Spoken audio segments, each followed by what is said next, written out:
अस्सलाम वालेकुम गाइस, कैसे हैं आप? तो आज की वीडियो बहुत ही ज़्यादा स्पेशल होने जा रही है क्योंकि आज मैं आपके साथ वो 5 स्टॉक्स शेयर करूँगा जो कि आपको बहुत ही ज़्यादा रिटर्न दे सकेंगे। और आज हम इन स्टॉक्स के एनालिसिस तो बिल्कुल भी नहीं करेंगे, जिस तरह के हम एनालिसिस अपनी एक चैनल पर पब्लिश करते रहते हैं। तो आप अगर किसी कंपनी का एनालिसिस भी करवाना चाहें, तो आप कमेंट सेक्शन में कमेंट कर सकते हैं। तो बेसिकली आज जो हम 5 स्टॉक्स बताएँगे, वो में हमारी रिकमेंडेशन होगी। उसको आप फॉलो कर भी सकते हैं, उसको स्किप भी कर सकते हैं, लेकिन इन 5 स्टॉक्स के साथ हम मज़ीद 5 स्टॉक्स आपके लिए ऑप्शनल भी रखेंगे।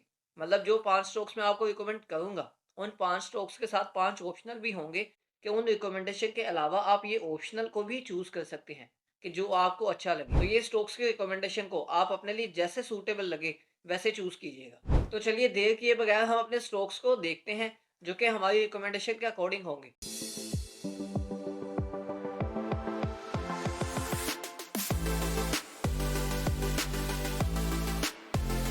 तो सबसे पहले हम टेक्नोलॉजी सेक्टर से पकड़ते हैं, जो कि है एयरलिंक। अब एयरलिंक ने बेसिकली ये स्टॉक की प्राइस आपके सामने है। ये एयरलिंक ने अभी जो रिसेंटली ही जो न्यूज़ आई है वो है स्टॉक स्प्लिट की। तो स्टॉक स्प्लिट भी करने जा रही है ये एयरलिंक। अब जहाँ के स्टॉक स्प्लिट किया जाता है तो आपको पता है कि ये बोनस शेयर्स या स्टॉक स्प्लिट 2 अलग-अलग कॉन्सेप्ट तो हैं, लेकिन ये दोनों जब भी आते हैं ये कंपनी के लिए एक अच्छा साइन होता है। तो ये जो एयरलिंक है ये स्टॉक को स्प्लिट करने जा रही है। तो अभी तो इसके जस्ट न्यूज़ आई है, तो आगे देखते हैं कि स्टॉक स्प्लिट की तरफ जाता भी है कि नहीं, चूँकि बोर्ड मीटिंग भी अभी होगी। तो ये एयरलिंक आपके लिए बहुत अच्छा ऑप्शन साबित हो सकता है टेक्नोलॉजी सेक्टर से। और इसी तरह अगर मैं आपको इसका ऑप्शन बताऊँ, जो कि और दूसरा ऑप्शनल होगा कि एयरलिंक के बजाय अगर आप कोई दूसरी चूज़ करना चाहें, जो कि बहुत ही अच्छा स्टॉक है, जो कि मेरा भी फेवरेट है, जो कि है सिमेट्री ग्रुप, जो कि है एसवाईएम। अब इसकी भी स्टॉक की प्राइस आपके सामने है। तो यहाँ पर इस स्टॉक को आप इस प्राइस पर भी बाय कर सकते हैं। अभी चूँकि मार्केट जस्ट एक रेंज बाउंड सेशन में चल रही है, ना ही ज़्यादा ऊपर जाती है, ना ही नीचे, बस एक बॉक्स में कंसोलिडेशन बॉक्स बना रही है। तो वहीं पर गुज़र रही है। तो यहाँ पर आप कोई भी पूरे 1 साल के लिए बाइंग कर सकते हैं किसी भी प्राइस पर। तो अभी जो ये एयरलिंक और सिमेट्री दोनों की प्राइसेज़ बहुत ही कम है, तो यहाँ पर आप इनको बाय कर सकते हैं। तो एक ही सेक्टर से एक ही स्टॉक है, तो एक ही स्टॉक आप इन दोनों में से कोई भी रख सकते हैं। एंड सेकंड सेक्टर हमारे पास आ जाता है, जो कि है पावर जनरेशन। पावर जनरेशन में बेसिकली हबको है। हबको को मैं आपको फर्स्ट रिकमेंड करूँगा। हबको को बीवाईडी के साथ ताल्लुक ये सब कुछ अभी अलहदा है। मैं जस्ट आपको पावर जनरेशन के अकॉर्डिंग बताता चलूँ कि हबको को आप इसमें बाय कर सकते हैं। वो बाकी सब्सिडीज़ की तरफ से जो प्रॉफ़िट है, अब जिस तरह की शिपमेंट भी हबको की आ गई बीवाईडी की जो फर्स्ट थी, अब सेकंड भी आने वाली है और इसी तरह जो प्लांट एस्टेब्लिश होगा, वो भी एस्टेब्लिश होने वाला है बीवाईडी का, जो कि कराची में होगा। और इसी तरह इसके अकॉर्डिंग जो भी न्यूज़ेज़ हैं, उस वीडियोज़ के लिंक चैनल के डिस्क्रिप्शन में मौजूद हैं। ये उनके वीडियो के थंबनेल हो गए, तो आप इनको भी देख सकते हैं। तो खैर हबको को हम लोगों ने इसलिए ऐड किया कि हबको एक अच्छी प्राइस पर अभी तक जो फॉल कर रहा है, ये आपको एक अच्छा डिविडेंड भी देता है।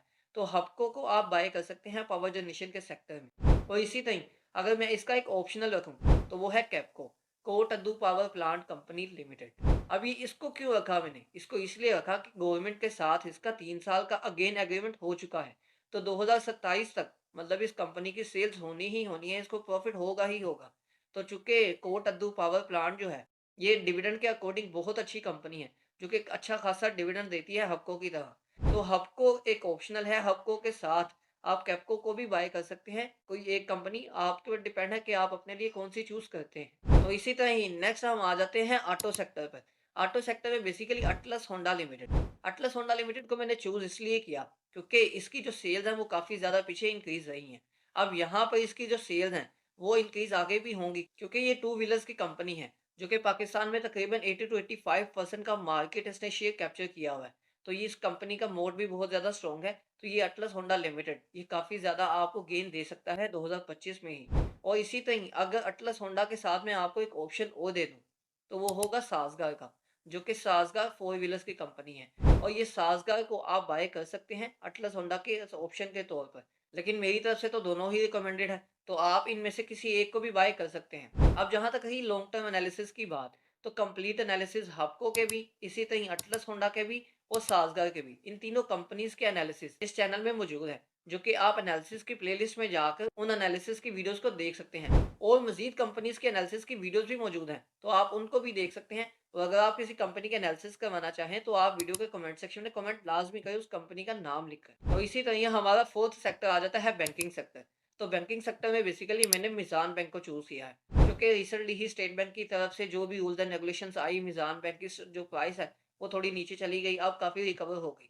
तो अब यहाँ पर मीज़ान बैंक को आप बाय कर सकते हैं 2025 के लिए, जो कि एक अच्छा, बहुत ही अच्छा ऑप्शन साबित हो सकता है मेरे अकॉर्डिंग। क्योंकि ये 1 साल में 4 दफ़ा डिविडेंड भी अनाउंस करती है। तो ये इस्लामिक बैंक है, जो कि मेरी तरफ से रिकमेंडेड है। ये इस्लामिक बैंक के साथ ही अगर मैं दूसरा ऑप्शनल रखूँ आपके पास, तो वो है कमर्शियल बैंक। तो चूँकि कमर्शियल बैंक को कुछ लोग ही चूज़ करते हैं, तो इसलिए उसमें मैंने एचबीएल को रखा है, जो कि हबीब बैंक लिमिटेड। तो हबीब बैंक लिमिटेड, इसकी भी जो सेल्स, इसकी भी जो प्रॉफिट्स वगैरह हैं, वो काफ़ी ज़्यादा इंक्रीज़ हुए हैं। तो एचबीएल को भी आप चूज़ कर सकते हैं। बस जो लोग कमर्शियल की तरफ नहीं आते, वो मीज़ान बैंक को अपने पोर्टफोलियो में ऐड कर सकते हैं 2025 के लिए। तो इसी तरह ही फिफ्थ एंड लास्ट सेक्टर पर आते हैं, जो कि है फर्टिलाइज़र्स का। अब फर्टिलाइज़र सेक्टर में बेसिकली जो टॉप पर है, वो तो आप जान चुके ही होंगे, जो कि है फौजी फर्टिलाइज़र कंपनी लिमिटेड, जो कि मेरी भी फेवरेट है फर्टिलाइज़र सेक्टर में। अब फर्टिलाइज़र सेक्टर में फौजी फर्टिलाइज़र बहुत ज़्यादा आपको गेन दे सकती है, क्योंकि इसकी गैस की प्राइसेज़ भी दूसरी कंपनीज़ की निस्बत बहुत लो हैं। इसको जो गैस है वो भी कम प्राइस पर मिलती है दूसरी कंपनीज़ की निस्बत, तो वो भी बहुत ज़्यादा बेनिफिट्स हैं। तो फौजी फर्टिलाइज़र मेरे लिए फर्स्ट ऑप्शन है फर्टिलाइज़र सेक्टर में।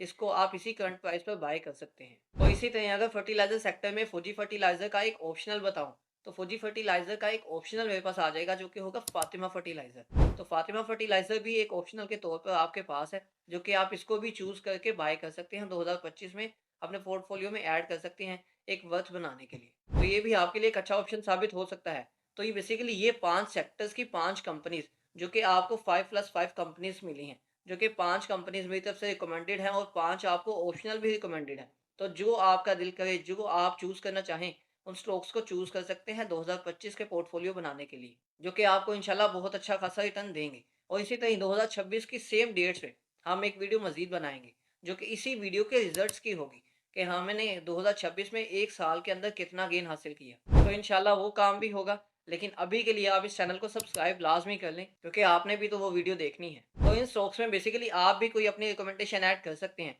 तो आपको कौन-सा स्टॉक्स अच्छा लगता है इन 5 इंडस्ट्रीज़ के, इन 5 सेक्टर्स के अलावा?